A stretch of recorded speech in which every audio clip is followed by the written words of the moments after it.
Welcome back, Shinobi of the Code Village. Today's problem is a chakra control challenge, and the scroll from LeetCode says, make every chakra level in the array equal to k using only reduction operations. Sounds simple, but of course there's a catch. You can only reduce chakra. You can't boost anyone up. No healing potions here, and each reduction follows a special rule. You're allowed to pick a number h, and if all the chakra levels above h are the same, you can reduce them all to h in one clean move. Let's understand this with a real example. You're given an array of chakra levels, 5 ninjas with chakra 5, 2, 5, 4, 5, and your goal is to bring everyone to chakra level 2. So we check who's above 2. There are 5s and a 4. First, we reduce all 5s to 4 in one operation, because all values above 4 are 5, so that's valid. Now we have multiple 4s, and again, all values above 2 are 4 now, so we reduce those down to 2. That's 2 clean operations. Mission accomplished. Now let's try a harder case. What if the array is 2, 1, 2, and we want all chakras to be 2? Unfortunately, one ninja's chakra is already less than 2. And remember, we're not allowed to boost it. That's a mission failure right there. We can't ever make everyone equal to 2. We return -1. Now, time for some strategy. Shikamaru would say, instead of simulating every reduction, let's just count how many unique chakra levels are above k.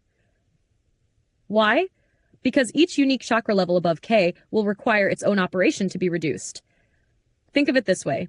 If the levels above k are messy, like a 9, a 7, and a 5, you can't reduce them all at once because they don't match. So what do? You reduce the highest one first, say 9, 7. Now you've got more 7s. Still not good enough? Next step, 7, 5. Then finally, 5, 2. Each level gets reduced one by one. So if there are 3 unique chakra levels above K2, you'll need 3 operations. So the plan is simple. If any value is already below K, we return -1. Otherwise, we count how many unique chakra levels are greater than KT and return that count. And that's it. No need to simulate anything. Now let's do a quick dry run. Say the chakra levels are 9, 5, 5, 3, 5, 3, 2, and our target K is 2. Are there any values below 2? Nope. All good. Now how many unique values are above 2? That's 3, 5, and 9. 3 unique levels, 3 operations. Now let's talk complexity. The time complexity is O(n) tantra. We're just looping through the array a couple of times. Once to check if any chakra is below K, and once more to gather all unique chakra levels greater than K. The space complexity is also O(n) tra in the worst case, because we might store every element in a set if all chakra levels are different and greater than K. But we don't modify the array.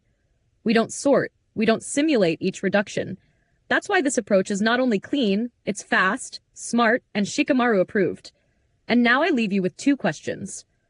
What if all chakra levels were already equal to K? And what if boosting chakra was allowed? How would that change the strategy? Drop your answers in the comments below, and I'll see you in the next mission. Till then, keep your chakra balanced and your loops optimized.